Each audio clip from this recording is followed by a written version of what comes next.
Lalaon'ny CGECI kosa andihan'ny fahafolo izay ho tanterahana eto Madagasikara ny 30 Jolay ka hatramin'ny faha-5 ny volana Aogositra ho avy izao efa vonona hatrany amin'ny 20 isanjato ny komity mpikarakara amin'izao fotoana izao. Tamin'ity herinandro ity dia anisin'ny fanaovan-tsiny teo amin'ny orinasa Telma sy ny komity mpikarakara izay tarihan'ny ministry ny tanora sy ny fanatanjahantena tetsy amin'ny foben'ny Telma tetsy Alarobia. Manao toivakana ireo mpanohana ny ministeran'ny tanora sy ny fanatanjahantena amin'ny fandraisantsika ny lalaon'ny voameran'ny tanora ty amin'ny ranomasimbe andianana ny CGECI.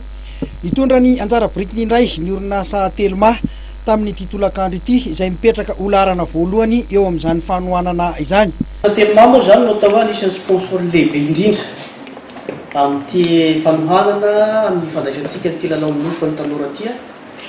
Endrika maromaro tafiditra ao anatina télécommunication amin'ny alalana fanomezana ho an'ireo ataontsika hoe ny mpikirakira ny mpanomana sy ireo atleta zany omena ataontsika fitaovam-pifandraisana toy ny telefona, ny carte SIM, eo ihany koa ireo fitaovana hoentina mampifandray amin'ny alalan'ny internet, ny connexion internet. Maro be ankoatran'ireo produits izay maro isan-karazany io moa zany samy mahazo tombontsoa daholo ny roa tota. Arak'izany dia iompana amin'ny lafiny serasera ny fanohanan'ny Telma ny CGECI amatsy finday sy fahana ireo tompon'andraikitra ny délégation sy ireo technician avy amin'ny nosy tsirairay avy ary ny komity mpikarakara ny Telma izay miisa 2,300 eo.